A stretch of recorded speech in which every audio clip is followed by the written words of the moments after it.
Paint my house one day. Terrified of them too, and then I had to learn how to, it's like a whole thing. I'm not fond. We're on. We're live. We're on. Hello. Hello. Yeah, we're live. We're live. Okay, so today is December 13th. It's 3 p.m. and we're here for the Public Works Finance Committee meeting. And we have here with us Isabella and Art Becky. And in the audience, we have Gina Trucio, and we also have Bill Lambert, as well as other staff. And Gary's here with us, and Sarah's ready to start with us on the first issue on our agenda today. Nope, the first issue is whether or not we approve the minutes. Yes. We do. We do. Okay, second issue, Sarah, you're on. Okay, so looking at the accounts payable report for month ending November 30, 2021, total expenditures were $2,426,010. I'm sorry, that was major expenditures. Total expenditures is $2,557,468.82. Our largest expenditure was payroll, which was $1,126,113. And we have just a couple of payments to point out. We had our public safety intelligence equipment payment for $108,975. Our quarterly payment to WICCOM for $157,143.75. And then we had a police services facility construction payment number 17 in the amount of $250,227.82. Any questions? Nope, they look in the normal area and as expected. Okay. Thank you as ever All right. for doing such a good job on this. Thank you. Sarah? Thank you. Okay, now we're moving on to the Child Pedestrian Safety Grant application.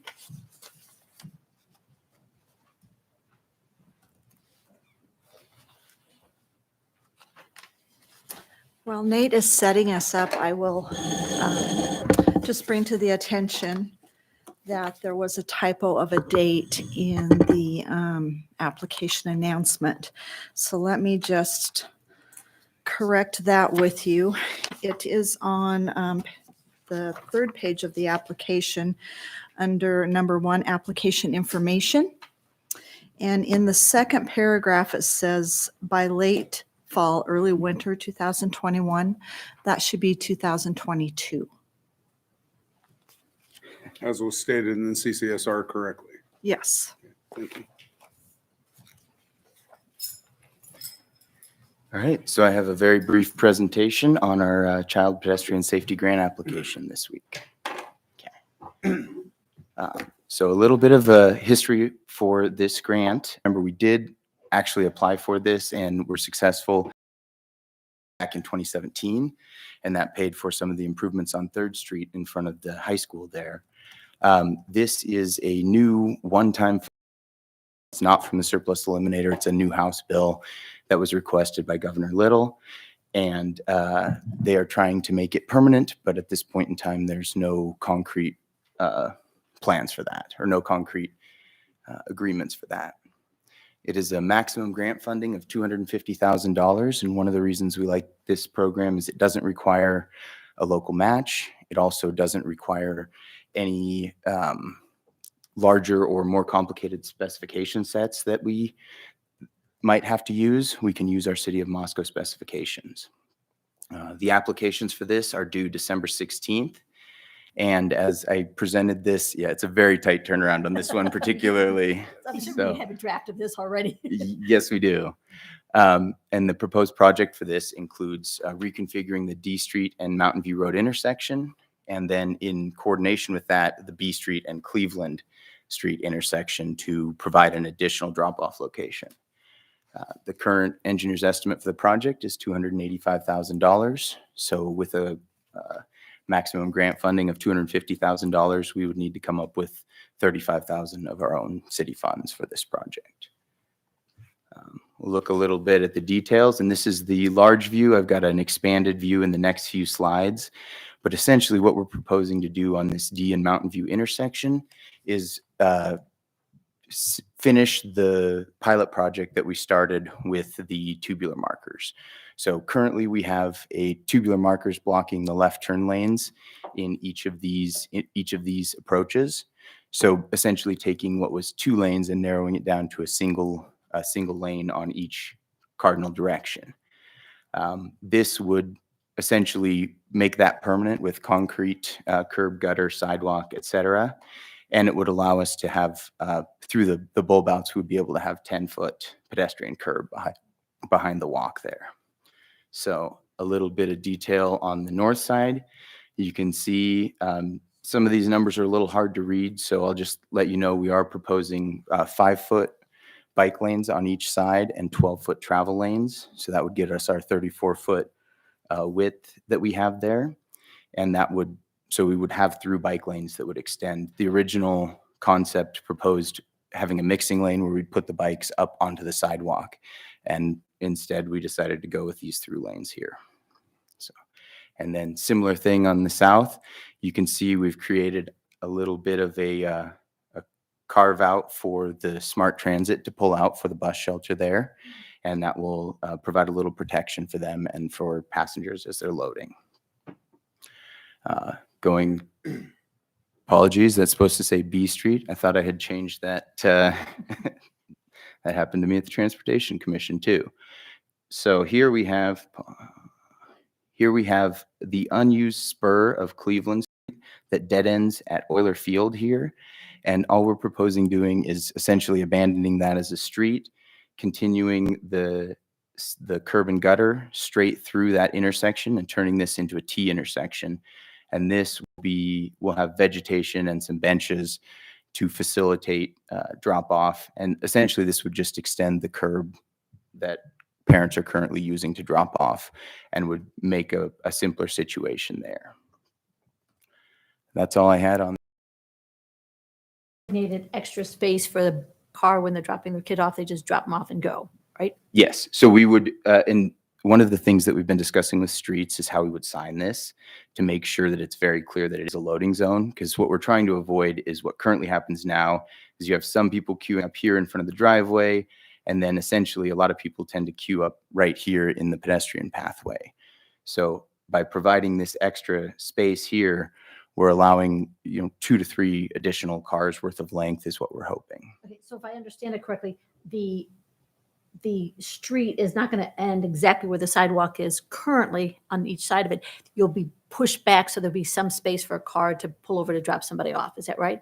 I'm trying to see, there's 2 lines there, and I just want to make sure there's actually 2. So the red line here is a sidewalk. Okay. So the proposed plan is to extend just straight from the existing curb, not to bulb in.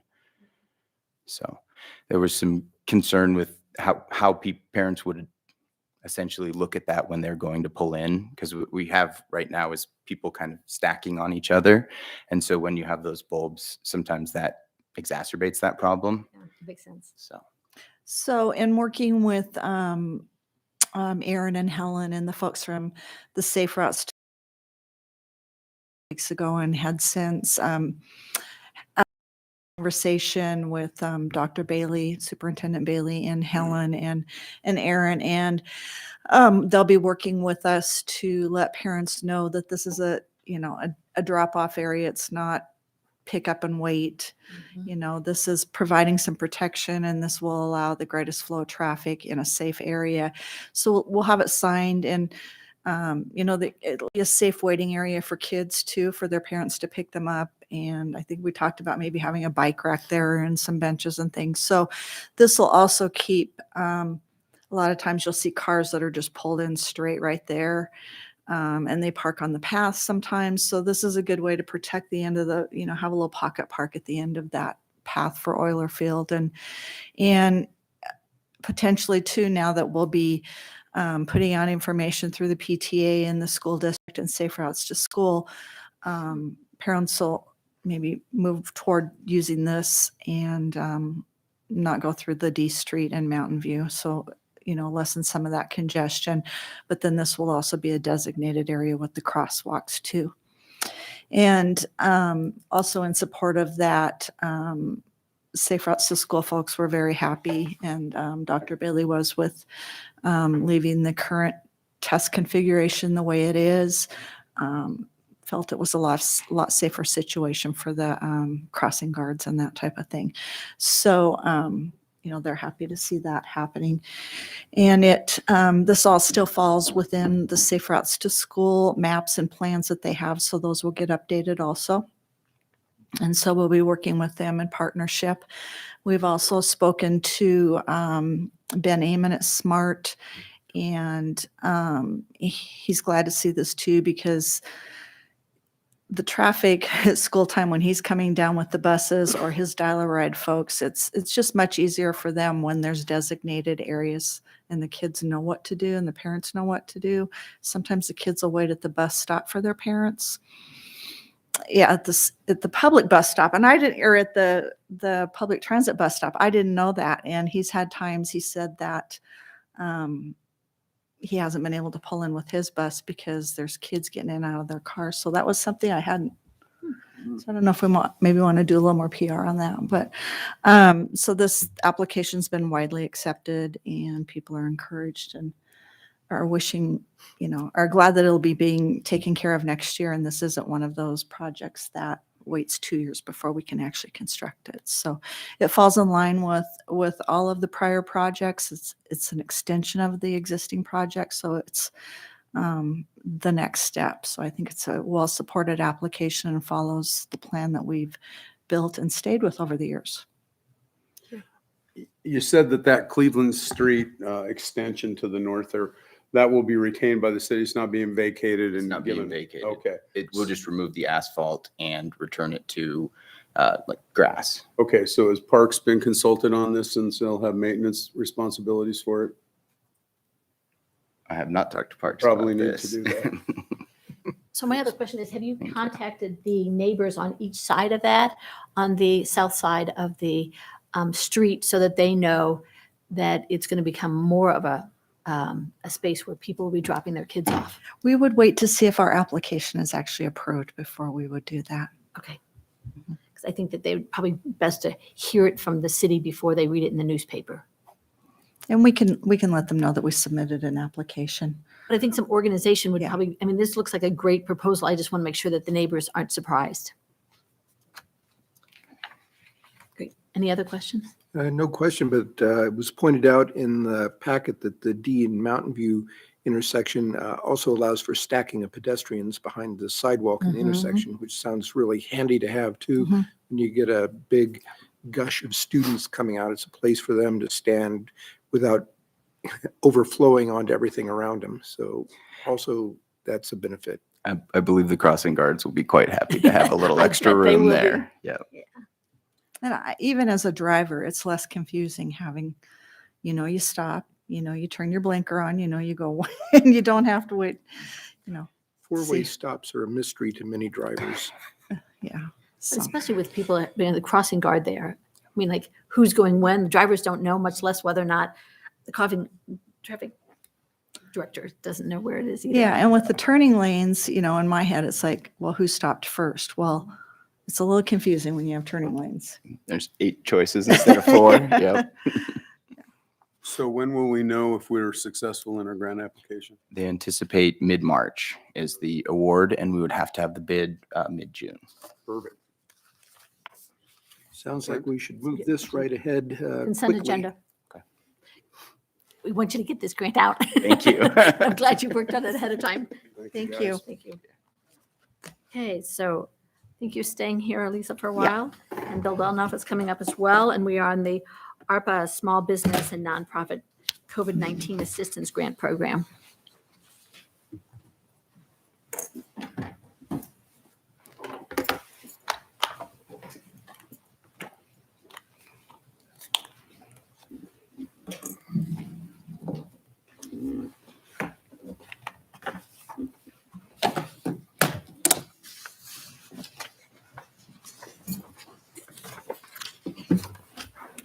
Good afternoon. Good afternoon, Bill.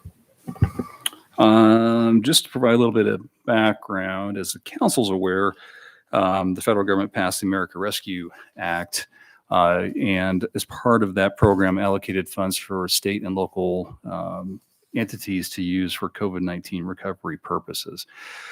And really, the identified goals and objectives of the program is to support urgent COVID-19 response efforts to continue to decrease the spread of the virus, to replace lost revenue to eligible state, local, territorial, and tribal governments, and to strengthen support for vital public services and help retain jobs. Support immediate economic stabilization for households and businesses, as well as to address systemic public health and economic challenges that have contributed to an unequal impact of the pandemic. The city's allocation underneath this program is just a little over 5.5 million. And the council, and that is being dispersed into two payments. We received the first in June of last year, and we'll receive the second disbursement within 12 months of that date. So we should be looking forward to receiving that in June of the upcoming year, 2022. The funding that we've received or obligated, I should say, by December 31st, the end of the year 2024, and then expended by the end of the year of 2026. And for this program, obligation means an order placed for property and services and entering into contracts, subawards, and similar transactions that require payment. So just important to highlight the fact that this funding, we will have essentially 2 years to get it obligated, and then a remaining 2 years to get it fully expended.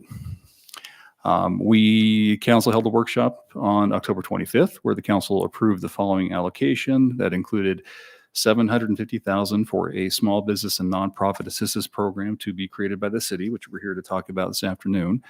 There was $150,000 that was allocated to an affordable housing program. Another $1 million for stormwater infrastructure that was focused primarily on necessary equipment for the starting new stormwater utility, including a jet truck, as well as a contribution to the Lily Street reconstruction project to do some stormwater work on that project. And that left a balance of just a little over 3.6 million to be allocated to water capital projects under the program. Staff presented a small business nonprofit assistance proposal to this committee on actually we may have gone to administrative committee on November 8th, at which time the committee expressed a desire to expand the program, especially for those nonprofits that are directly involved in social service delivery within the community. And so we had kind of had an initial project that was addressing either direct costs incurred as part of the pandemic. That could be PPE, barriers, partitions, other types of expenditures. And then we also had an operating expense reimbursement if an entity had a substantial reduction in revenues as a result of the pandemic as compared to pre-pandemic levels. But there was expressed a desire to address maybe expanded programs or new enhanced programs that are responding to the COVID-19 pandemic, specifically for those nonprofits that are directly involved in providing certain social services to the community. And so we've gone back and kind of revised the program and brought it back to you this afternoon for your review. So really there's kind of a general small business nonprofit grant program, again, that provides assistance for some direct costs and operational expenses. But then we also have Community and Social Services nonprofit grant program that, again, is intended to not require that demonstration of reduction of revenues and allows for the opportunity for evidence-based interventions that are responding to the COVID-19 pandemic. So the small business nonprofit, the council has kind of seen previously, again, we did kind of scale down what we define as being small business as 50 or fewer employees. Actually, when we talked on the 8th, we were using other federal standards that had 200 employees as being the threshold. So we have reduced that down to 50. Underneath the program, as I mentioned, include both direct costs, that is that personal protective equipment, barriers or partition, enhanced cleaning, COVID-19 vaccination, testing, contact tracing, expenses that are directly related to responding to the pandemic. And then we also have the operational cost, again, where they can demonstrate a substantial reduction, and this is for our standards, a 25% reduction of net income that may result from either reductions of revenues or increased expenses or cost coming from the pandemic, that they could apply for operational expenses. And those could include things such as rents, supplies, utilities, marketing, payroll expenses, including healthcare premiums. So again, being able to cover that benefit as so there's documentation that's required to be provided in order for us to verify the reduction of net income. So 3 years of financial statements to demonstrate that revenue reduction, current bank statements for 2021 and 2022 to date, tax returns for the last 3 years, a personal financial statement where it may be a sole proprietorship, And nonprofit organizations have the 990 forms that they would need to provide for the preceding 3 years, essentially their tax return documents for their organization, the Form W-9, as well as a disclosure regarding any assistance or they have received previously. So we don't want to be providing financial relief for expenses that they may have been reimbursed for previously. So they'd have to disclose what they've received previously for state, local, and federal assistance. So we can ensure that we are not reimbursing an expense or cost that has already been reimbursed underneath another program. The eligible expense period was defined as being 2021 through 2022 calendar years. So that's when an expense would be eligible. And then we had outlined an application process where we would, our hope is to get the program with council direction operational early next year. We'd run it for probably a 90-day time period. We'd review the applications on a first come, first served basis, and then they would be grouped together and brought forward to the council every 2 weeks. We'd also provide an opportunity for requests for reconsideration or provide additional information if there are any questions about the documentation that we received. Grant award limits are limited to $15,000 unless otherwise approved by the council underneath this program. So that's kind of the small business nonprofit. Then this is what we titled the Community and Social Services Nonprofit Grant Program. Again, this is funding to be made available to nonprofit organizations for the development and delivery of new or expanded service programs in response to the COVID-19 pandemic. Those programs need to be consistent with the mission and purpose of the organization and need to include evidence-based intervention measures that have been demonstrated to be successful in addressing the need that they are trying to meet and be responsive to the public health emergency and the negative social and economic impacts that have come from the pandemic. There are 4 particular community service areas. The grants are limited to organizations that operate in one of these 4 areas. So they could include service to address homelessness. That's primarily emergency and transitional housing services and needs, and access to stable and affordable housing, behavioral health services, including mental health intervention, domestic abuse intervention and prevention program, nutritional assistance services, including food banks, food assistance programs, and similar services provided to households in need, and then educational services for during the pandemic and are behind academically. If there's a program that's there to address those students' needs, that would be eligible to apply as well. So those are kind of the 4 service areas that were identified for this specific program.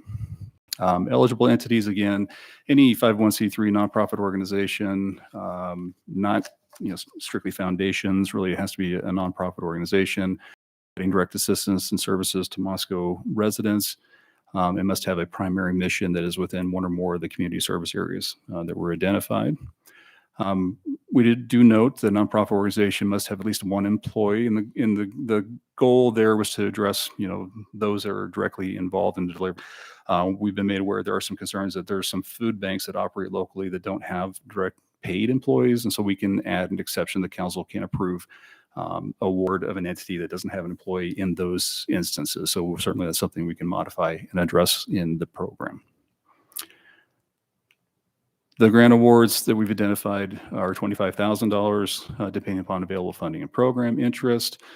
We have language in there stating that we'd reserve the right to award a portion of the applicant's request. Should there be high demand, we're trying to make sure that we can distribute the funds to all of those entities in need, that we can provide that opportunity, provide partial awards, and allow the applicants to update their spending plan proposal to match that amount. We would require them to sign a grant agreement indicating that they're going to utilize those funds for the purposes identified in their application and in the spending plan that would be submitted with their application. And then we disperse those funds in a single payment. And then they'd be required to expend those funds within a 2-year time period or by the end of 2023. And again, we can potentially, our concern with all of these programs has been if there wasn't the demand that was realized, or if the funds had not been expended by that time, we do want to try to make sure that they are obligated and expended by 2026. So if there were some excess funds that we could repurpose to a different use, we are trying to get those funds kind of committed and expended in that time period. And then essentially any portion of the grant funds that are not expended would be returned to the city essentially by the end of January 2024. That then gives us essentially the remaining 11 months of the year to repurpose, reallocate, and recommit those, obligate those funds for expenditure by the end of 2026. We are noting that they would be required to provide a grant report that would be documentation of the expenditure to ensure that that was done in compliance with the grant agreement and their spending plan that they submitted as well. For both of these programs, we are recommending establishment of a review committee. So it'd be a 3-member review committee of city staff, or certainly Lisa as grants manager, likely the finance director, and another staff member that would review the applications and make recommendations to the city council. The council would be the entity that would be the final approving body. So we bring a number of applications to you for review and for final approval. Funds then we would intend to be dispersed within 30 days of that award approval. And then again, we would have that reporting requirement to ensure that the funds are used in accordance with the grant program and any other ARPA obligations. Program would be administered by the grants division with assistance with the finance department. So that's what we are proposing. So we have prepared that draft resolution for your consideration, and we'd be happy to hear any questions or direction you'd have this afternoon. Questions? I have a bunch. So So I- if so go anybody ahead. wants to go. I've got one. Just, does the draft include the language that allows for the exemption of having an employee in some of the nonprofits? No, that was a concern we That'll be realized today. So we can make that modification and have that available for the draft that we in the council's packet if you wish to advance it to the council on the 20th. Yes, actually, that was a big concern of mine. And so I think that that's really helpful to have that taken out, just so the record shows is that, the food bank has never had an employee, and Linda Nichols donates about 40 hours a week and has for like the last 30 years. And the Inland Oasis actually is getting their first employee at the beginning of this year. And that person will get 15 hours a week. And so it doesn't seem to be that would be a priority, like a criteria that we should keep in there, or some way to work around it. So that, And the thought would be to retain it, but allow the council's approval to not require that obligation. okay. So it would just be that we would have the employee unless otherwise approved by the council. Okay. And I think maybe we would say, could you provide a list of the number of volunteers that you have to provide your services? And then we would bring that forward. Okay. And also an idea of just who manages it. Right, I mean, so that it's not just kind of a hopscotch around here. There's something specific. right. I that think says- we would ask for that to be in the outline of the spending plan, is how that would work. Okay. We'll just launch in then if you didn't have anything else, Maureen. Go ahead. So when we refer to the most recent pre-pandemic fiscal year, are we referring to the city's fiscal year? No, the entity's fiscal year. Okay, their fiscal year. Yes, correct. Gotcha. And I'm curious what you envision for the personal finance statement that we're asking for. So that would be for an organization that is usually a sole proprietor, and that's similar to any other program I've managed in the past. It's basically their Schedule C, but it would be an updated version of that. So it's just name, address, assets, liabilities, so that you can look at the income and the debt. Great, okay. I have another question. Let me just pop Yeah, in go another. for it. The other question is, maybe I was mistaken with what you were saying, Bill, but it looks to me like, is our goal to try and allocate some funds to everybody who applies, or to prioritize the severity of the need in terms of allocating our money? So for the social, we haven't developed a prioritization for the first category, the small business nonprofit. It was really first come, first serve. Right. I think what we talked about, the reserving the right for a partial award for the social service nonprofits, was if there was an overwhelming and we wanted to make sure that we could allocate funding across all of those service areas, that we reserve that right to review those and to make partial awards if necessary, if we were encountering funding limitations. So it was just providing the statement that we reserve the right to give a partial award if that is deemed necessary. But with the ultimate goal of funding everyone that applies? I think the ultimate goal would be to fund everyone that applies. I guess the question just becomes, what is that demand compared to funding that has been allocated to this program? I anticipate that maybe some people that apply what they're requesting money for may be outside of the areas that we can fund, and that will probably be the question that we'll have to look at. I'm curious why the later months, March through December of 2020, are not considered as an eligible time period. I think, that's when most of the other federal assistance programs were in existence. So we just, reaching back that far was something that we just felt starting with the 2021, we're already reaching back 12 months for eligible expenses. So that was kind of where we drew the line.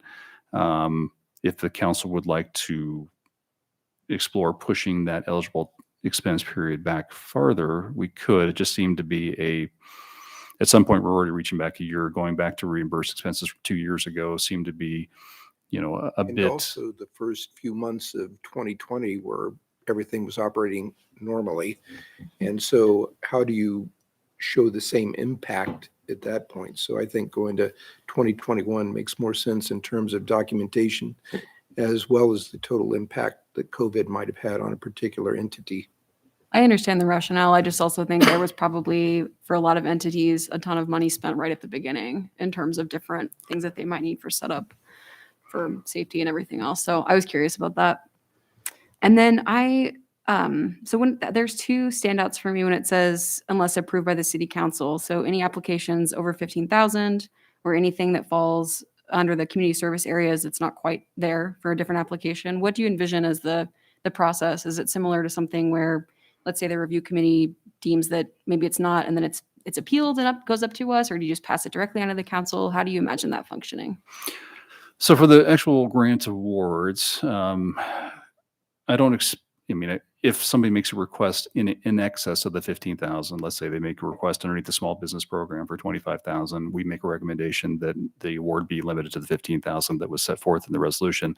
The council then, if you felt the need was extraordinary and felt that you wish to fund it up to that level, would have that ability to do so. So I don't know that you would see staff making a recommendation to fund an award greater than an amount, but the council reserves that right and that authority to do so should you see that the need was extraordinary, you felt that it should be made.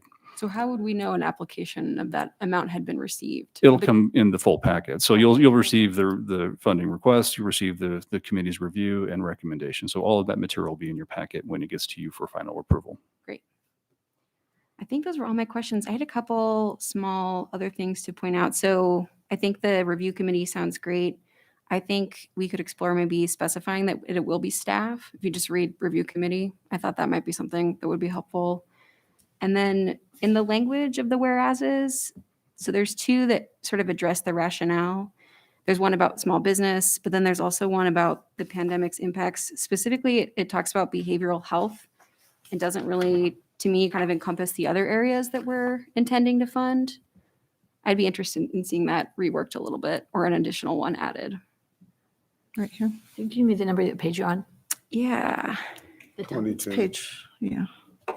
I see what you're saying, the wording, where we expand further on substance abuse or those types of things, the mental health. And these are just the recitation statements. It really just speaking to the need for the program. Yeah. These were statements directly out of the America Rescue Plan Act. So there's a number of recitations at the beginning of that act that kind of document the impact of the pandemic. We can certainly go back. And you were looking for specifically for what area for us to? It just seems to not, if you read it, doesn't necessarily feel like it encompasses the other areas. So, Ann, would it satisfy you if, in fact, they inserted there a whereas that included the section there that says food insecurity, housing insecurity, in the overall language of the application, it kind of has that in there. So if we had a whereas in there, would that satisfy you? Yeah. Or I think even just expanding on this one, and other social and community resources.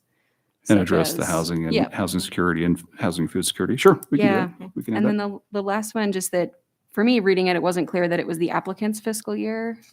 Sure. I would be interested in a little tweak there too. But Okay. overall, I thought this looked really great. I appreciate all the work that went into it, and I feel really good about how it's laid out.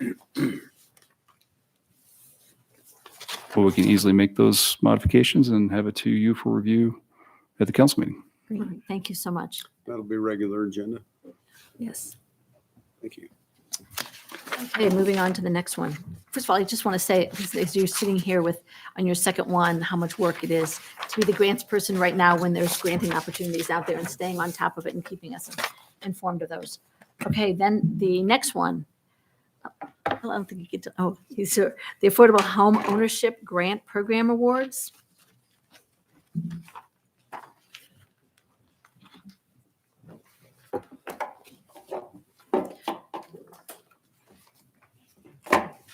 Many moons ago in my prior life, I worked on a program. I managed an SBA small loan program that was similar to this, and there were also grant funds that went with it. So I have a visual of looking at these applications must be very similar to that. And aside, just let me put a comment on that because I know that we came up the last time with a grant application and it says, although they have a maximum, you're like, we've been told this is the amount that we want to go for. And so in fact, that we don't get kicked out because we asked for the maximum. And there's difference in terms of the grants. And I appreciate that because it would be unfortunate if they said this is the maximum, but they're never going to give that out and they're going to deny you right off the bat. So I'm glad you Right. know that difference. Yeah. Okay. So earlier this year, the council approved by resolution of 2021-22 the creation of a affordable home ownership grant program. So that was intended. So the council, I guess in the upcoming, the 2022 fiscal year, the mayor's budget came forward to the council with an allocation of $50,000 that would be made available to support the development of affordable housing within the community. Through the budget process, that ended up getting reduced down to $30,000 as $20,000 was reallocated to address climate change issues facing the community. So that is the funding that currently is in place, and we needed to establish a program by which those funds would then be distributed toward the development of affordable housing. So that program was then formalized and adopted by resolution earlier this year.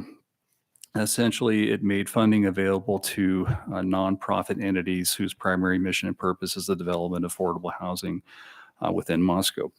The grant program highlighted that the funding could be utilized for the purposes of either construction of new housing, and that could be detached single family, attached single family, could be even condominium, as long as there are home ownership opportunities, and indicated that the allocation that would be made available per housing unit was $10,000 per housing unit, unless otherwise approved by the council. Subsequent to the adoption of that resolution and that program, the council chose to allocate $150,000 from the ARPA funding to affordable housing development. And so once the program was adopted, we received applications from both Habitat for Humanity and the Moscow Affordable Housing Trust. The Moscow Affordable Housing Trust was asking for 5 housing units, an allocation for 5 housing units, and the Habitat for Humanity was requesting 1. So both of those entities would meet the requirements as established in the Affordable Housing Grant Program. And in order, and we kind of discussed this briefly during the earlier review of the Affordable Housing Program, that in light of the potential ARPA funding, the city may be available to increase that allocation to $20,000 per housing unit rather than 10, in light of the exceptional construction cost market that we're currently in today, as well as to try to help allocate those ARPA funds. As we discussed previously underneath the Small Business Grant Program, we do need to have those obligated by the end of 24 and expended by 26. So in consideration of the 6 requests that were received, reviewed the proposals, all the documentation that was required to be submitted, and they all appear to be eligible to receive the funding. And so it was staff's recommendation that we grant the request from both entities, but in the amount of $20,000 per housing unit rather than the $10,000 adopted underneath the resolution. So the council does have that authority.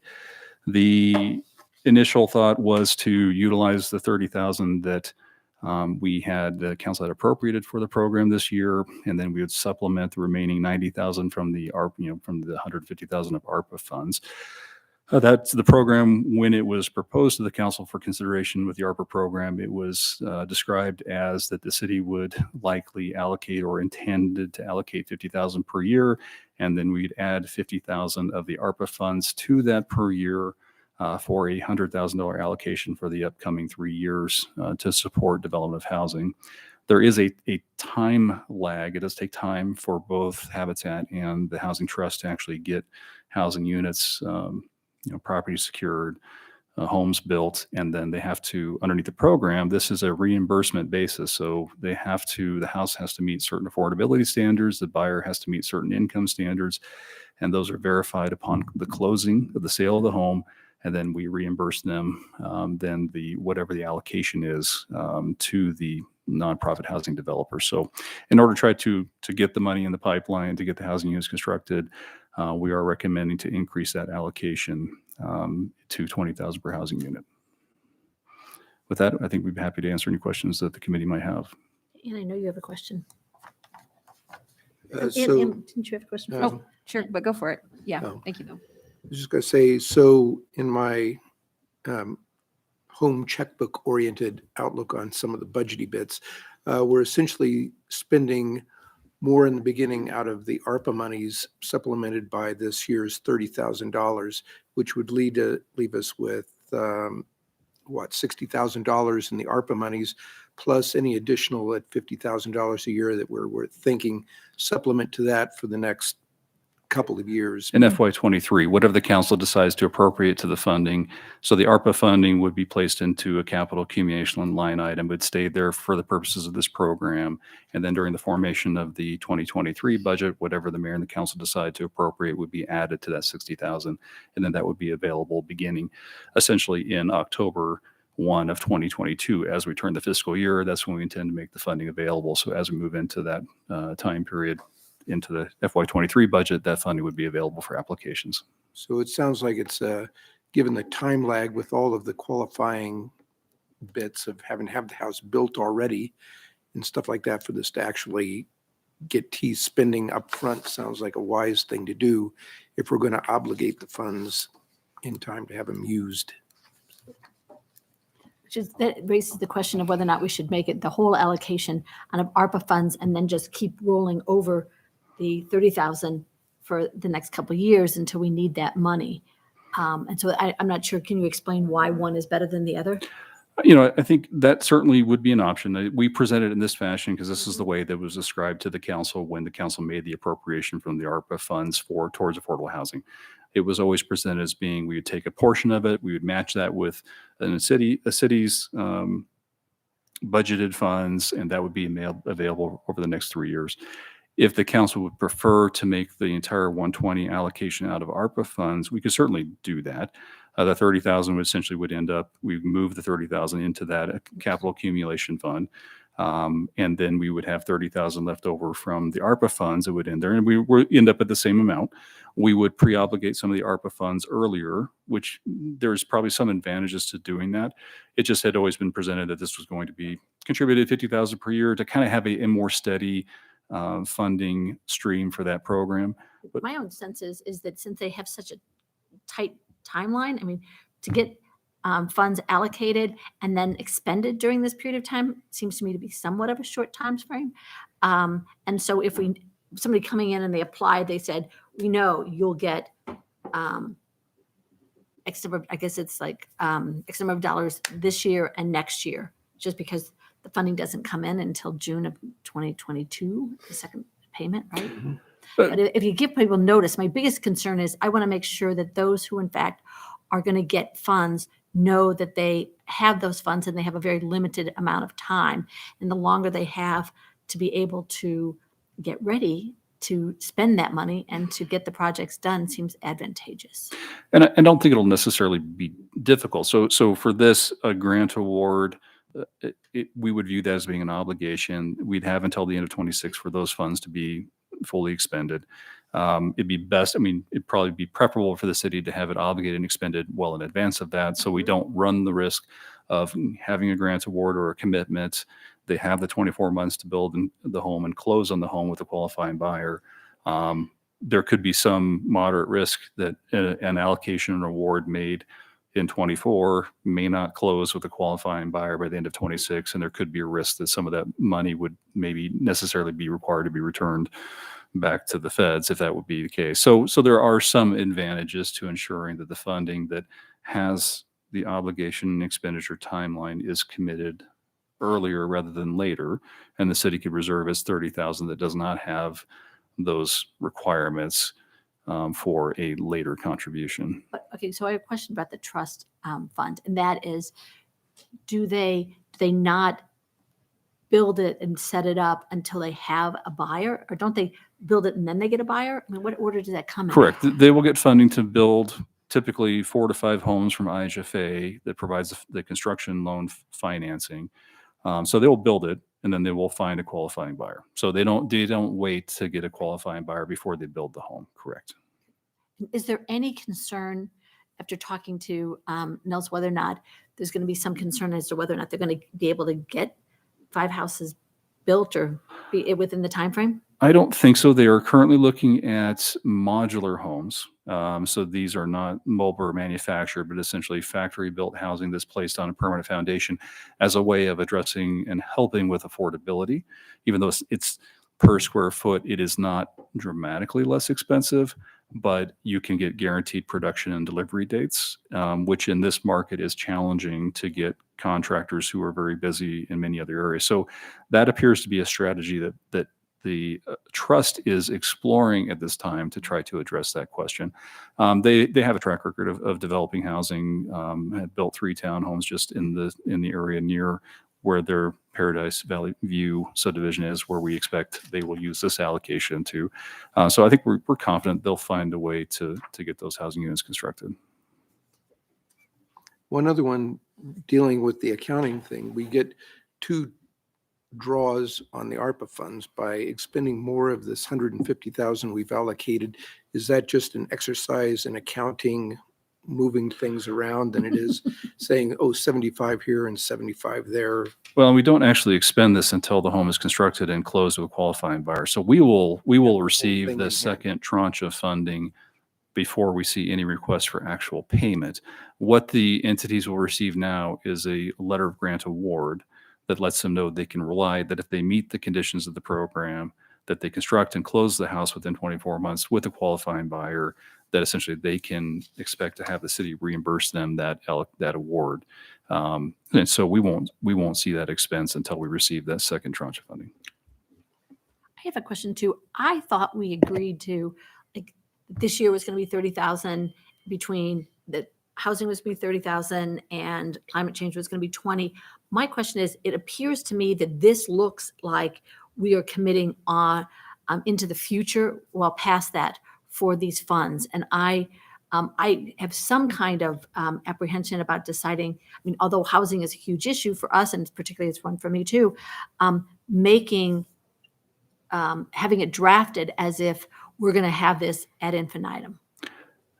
And that is what the resolution the council passed says, is that and again, When I saw it again the second time, it was I a looked at it goal, differently. right? It was a goal. It didn't say that the council would, and it's a resolution, which is a policy statement and can be amended in the future. But that was what was in the resolution that the council passed earlier this year. I think the council will be well advised that it is one of your major challenge areas of your strategic plan. So I don't think, as Bill indicated, depending on what fiscal challenges you're facing in a particular year, it's a statement of we'd like to do this, but certainly council is free to change that policy if they so desire based on circumstances at the time.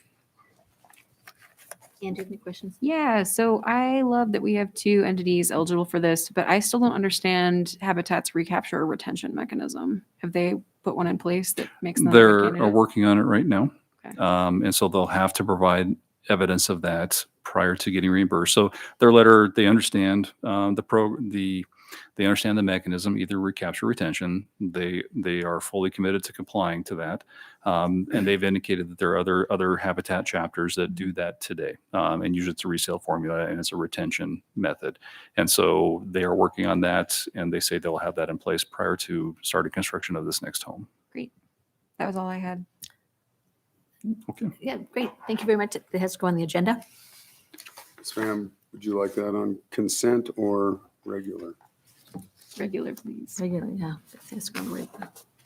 So we have Thank no you. changes, Thank you. correct? Thank you. Okay, thank you. Thank Thank you you. very much. Thank you. The next issue on the agenda is the PMRA terminal financing proposal and resolution. Gary Reader is on. Thank you, ma'am. What you have before you today is the follow-up on the Pullman Moscow Regional Airport Terminal Project. As you recall, on November 8th, council held a workshop where it was discussed the proposal for the terminal project.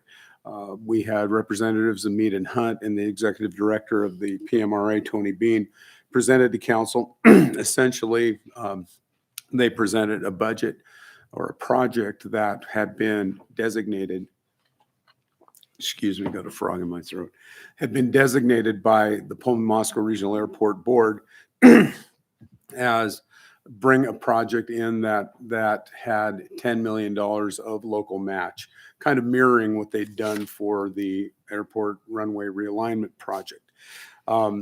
Local match, of course, as they explained that night, is a little bit different than for the runway because very little, or I shouldn't say that, not a large percentage of the terminal will be subject to FAA eligible project. So they came in and said, okay, if we can raise $10 million locally, that the project, which then would be around $43 million instead of the approximately $52,500,000 that it had originally been estimated. So what you have before you today is a way for the city of Moscow as one of the FAA sponsors of the airport to fund that. We followed the same model that we did, so council on the 8th indicated that they would do so if there were certain conditions met, up to $2 million. The first, that sufficient local funding was identified to meet current estimates for the terminal project. So in other words, if $10 million was the local participation, there had to be a certainty that that $10 million could be raised. Secondly, that Moscow's participation would not exceed that of Pullman's, which is our other co-sponsor on the airport. 3, that Moscow be allowed to phase its participation, which is how we made the runway realignment project work. And lastly, that the city of Pullman would agree to share tax revenues generated by properties on the airport site or in an impact area around the airport. The mayor then sent a letter to Mayor Glenn Johnson, which I put in a copy in the packet, laying out the conditions of the council's participation, and indicated that if Pullman would agree to those, that we would then move forward.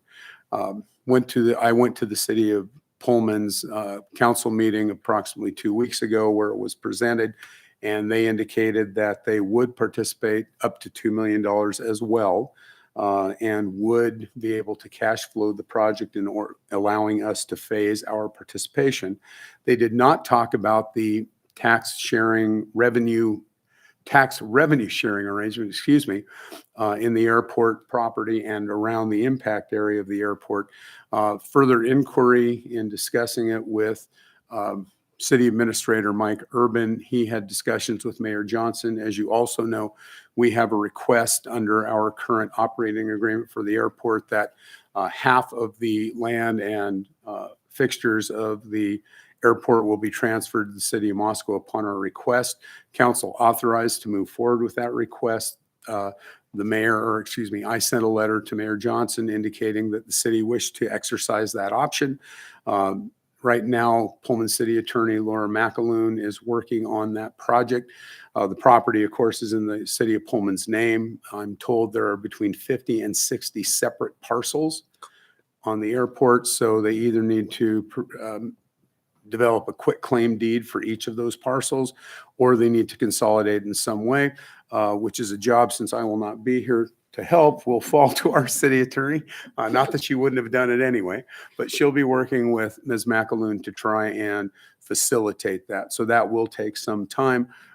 Just by an aside, the city attorney and I will be traveling to Laura's office and we'll meet with her and transition that later in the month. So, which leaves us to the resolution, the draft resolution that you have in your packet. It's very similar to the resolution that was developed for the runway realignment project. Numbers have changed, of course. Our participation for the runway realignment was $2.5 million. This one is for $2 million. It contains all of the conditions that the council indicated that they would participate subject to, and including the phase development. Also, that it is still conditional in the resolution that Pullman agreed to share those tax revenues, tax revenue sharing arrangement. So leaves us to the financing. How do we do this? I put in your packet a spreadsheet that contains two different segments. The first segment is the top segment, I should say, is the proposal that I am advocating for you today. The lower spreadsheet segment, it shows how we finance the runway realignment project. The runway realignment project was done in two different phases. The first phase was an initial payment was paid from the general fund, which essentially represented 1/5 of the total obligation. And subsequent payments of $500,000 over the next 4 years were made through interfund borrowing, which essentially is an investment vehicle by which the city, by resolution, the council authorized borrowing funds from enterprise fund accumulation, or payroll service fund, which is not an enterprise fund, was also one of the funds that was utilized. And essentially what it is that money is borrowed, and I believe it was 2.5% was paid on the runway realignment project. Since that time, interest rates have dropped, so it is 1.2% on the instant case. Now, how that is paid for, the money is borrowed. Back in 2015, council authorized accessing $216,705 of foregone taxes. And all that was taxes that were authorized but were not taken. They're only foregone once. Once you take them, they become part of your general fund tax revenue. So you'll see there are two orange bands in these segments, just to show that those funds that were taken, they're not foregone anymore because we're getting them every year, but they are earmarked, if you will, to amortize this debt. So you utilize that amount of funding, and then we borrowed the balance to make $500,000 from the enterprise fund or the accumulation to make our full $500,000 payment. Then at the end of the segment, the 4 years, we started paying those funds back.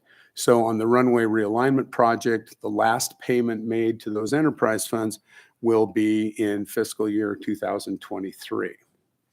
We would propose that for the obligation for the terminal project, we follow exactly the same pattern. We have $666,667, which the council could make available in fiscal year 22, the current fiscal year, which means prior to September 30th of 2022. That funding is part of unanticipated fund balance. As I've explained to the council before, when the council sets a budget, they have appropriations which have been authorized and expenditures that have been authorized. If we do our job right and conditions are right, we hopefully will spend less than revenues we take in. So even though they could have been expended, they weren't expended, leaving what we call unanticipated fund balance. When the end of the year is closed, we know how much money we took in that we did not expend. And typically that funding goes into the capital accounts for the council then to appropriate the following year or a subsequent year. In this case, council could choose to utilize that funding to make the first payment on this obligation. If they did so, immediately 1/3 of the obligation would be taken care of. You'll notice under the top segment, There is no payment to the city of Pullman on the terminal project for 2023, that being the same year that we're making our final payment on one runway realignment. Then in FY '24 and '25, or either or, council would then budget that amount of money to go back or to go over to the city of Pullman that would entirely retire our obligation. Now, the good thing about this program is that we're looking into the future somewhat, but this program has all the flexibility for the current city administration, council, and finance director to determine that there may be some other plan. It may be that another program comes up, or maybe there will be unanticipated fund balance in the future that council might want to tap instead of borrowing from these funds. So that decision can be made 2 years from now. It does not need to be made today. This is merely a model. What we'd like to do is to have council authorized to use that unanticipated fund balance. That also reduces Pullman's cash flow obligation, which also assists. And if council will authorize doing that, then the resolution allows the flexibility for that repayment plan. Do we have any idea how much money we will, assuming that Pullman agrees to the shared tax revenue? Do we have any idea how much that is, and would that money go into helping pay back our debt? No, I don't know how much it would be. I don't know what taxes are generated from within the airport or without the airport. They have taxing districts just as we do.